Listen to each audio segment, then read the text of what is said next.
it's Megan Hoff from Gathering Light Photography, and it's Wednesday, so I'm here to bring you a little bit of Wednesday wisdom for your photography business. And today I'm going to be talking about finding your own unique style. So first of all, why does it matter? Why does it matter that you have your own style in your photography for your photography business? Well, there's several reasons. First of all, it helps people recognize you. You want people to be able to see a photograph and know that it's your work or have an idea that it might be you because of the way the photograph is taken or the subject matter or something that helps people recognize you and identify you. Another side of that is that it sets you apart.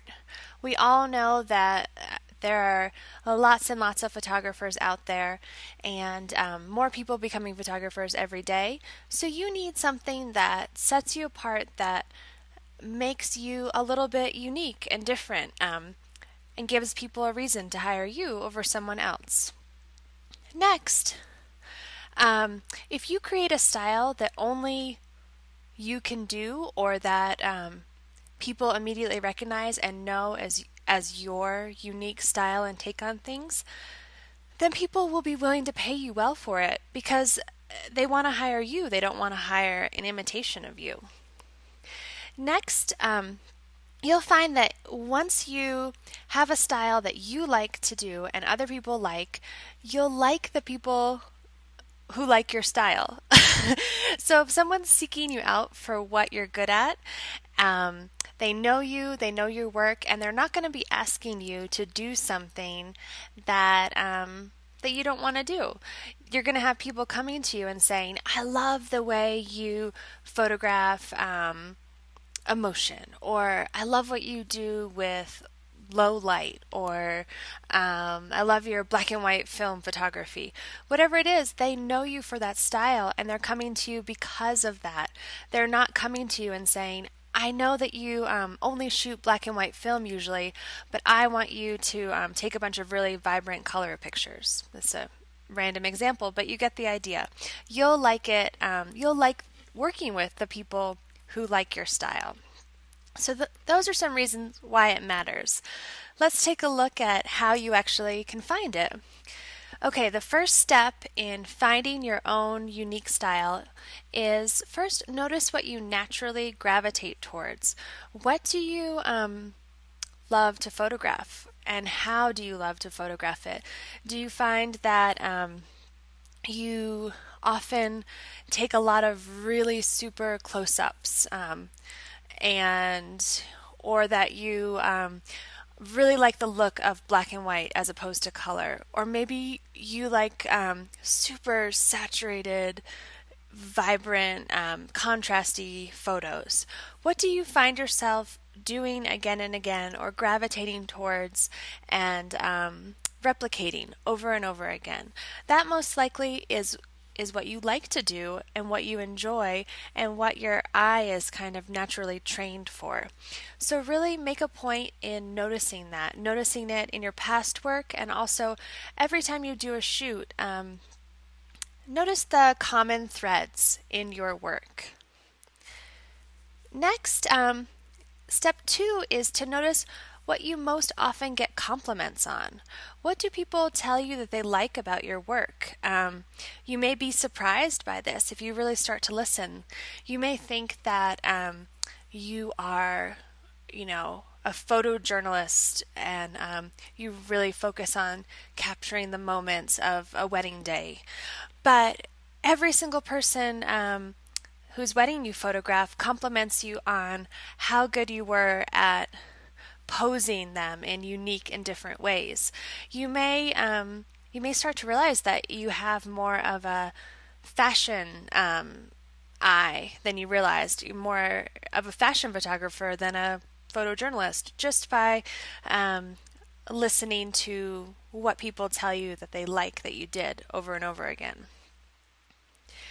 Next, this may be difficult to do, but it will be well worth it. The third step, I encourage you to ask maybe 3 to 5 friends, or if you have some other photographers that you know or acquaintances with, ask them to just take a quick look at your work, either on your website or through an album, or through, a website would be the best, or your blog, so that they could see a bunch of different sessions that you've done, and have them tell you just 2 things that they like about it. No, you're not asking them for a critique, you're not asking anything, just what do they like about it? And see if there's any common threads in there. This is similar to listening to the compliments other people give you, but see what are other people noticing that you're putting out there. And it may be different than what you think that you're putting out there. And this is important. Okay, so you're going to take all of those things, what you love to do and what you find yourself gravitating towards over and over again, and what other people are noticing and complimenting in your work. And you're going to find that sweet spot. Your style is really the sweet spot between what you love doing and what others recognize that you're good at. And if in doing this process you find that people are telling you that you're good at something that you hate doing, then you may need to change that, and you need to look at what's in your portfolio, because you're obviously showing something and doing things that you don't want to do. But most likely you'll be able to find that that sweet spot, that in between what you love to do and what people are noticing in your work. And that is the beginning of your style, finding who you are. So it takes time. You're not going to discover this, the first 3 months that you have a camera, most likely. But over time, it will develop. And once you start paying attention to it and just letting yourself be true to that style, the better it will become. So you're going to just develop it and hone it over time, and really get rid of the things in your portfolio that you feel don't represent you and your style. Take the things off your website that you don't want to do and that you feel don't show who you really are, and just leave the pure, authentic you. And you'll find that more people are going to want to work with you who love what you do and what you like to do. So this is the reward. You're going to have more clients seeking you out for that thing that makes you unique, and you're going to have more enjoyment in your work because you're being true to yourself. So I encourage you to really focus on this, find your style, and stick with it. So if you want more free tips and training on your photography business, if you haven't already, head over to photobiz-secrets.com, and you can sign up for free training videos and weekly advice for your wedding photography business. Thanks so much, and have a great day.